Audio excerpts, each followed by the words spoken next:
everyone, I'm Cheryl and you're watching our Supermom Expert Series. In this three-part series, we are learning all about our kids' gut bacteria and immunity. In our previous episode, we actually learned about our kids' gut microbiome. But what has it got to do with our kids' immunity?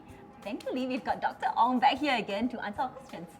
Hi everyone, I'm Dr. Dave Ong. It's great to be here to be able to answer your questions. Okay, Dr. Ong, so what has our kids' gut health got to do with their immunity? So I think it's very important because 70% of our immune system is actually within the gut itself. So there must be a balance between the good and the bad bacteria in the gut in order to achieve a good immune system. And if you tilt this balance, there will be some negative impacts on the immunity.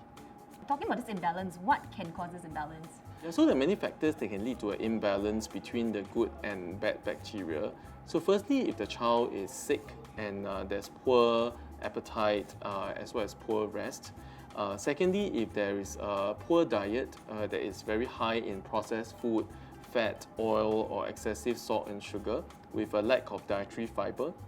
And thirdly, if there's a lot of stress in a child's life, for example during exams where they have lack of sleep, or if there is major changes, for example shift in house, shift in countries during traveling, these are all the possible factors that can lead to an imbalance between the good and bad bacteria in the microbiome. And I've heard that probiotics can actually help to improve this imbalance between the good and the bad bacteria. Yeah. How does it help?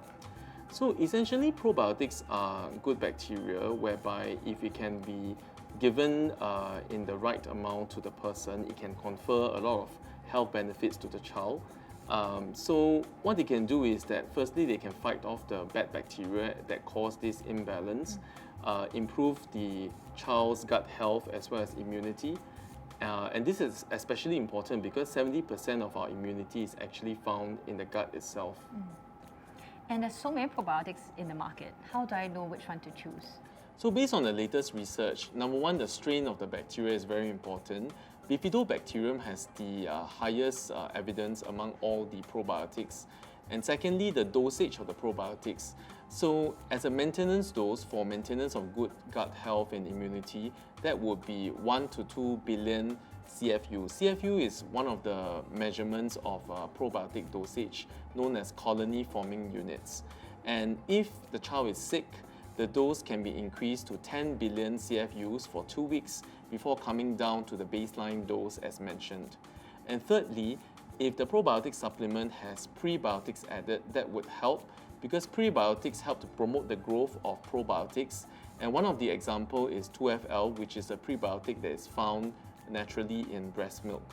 And fourthly, if there are other additives in the probiotic supplement such as vitamin D, that would benefit the child.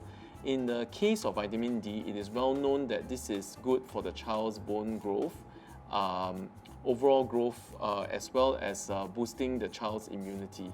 Thank you, Dr. Ong, for sharing so much information, and thank you for watching our Probiotics 101. For more information, do check out welovesupermom.com. Once again, I'm Cheryl, and you're watching the Supermom Expert Series.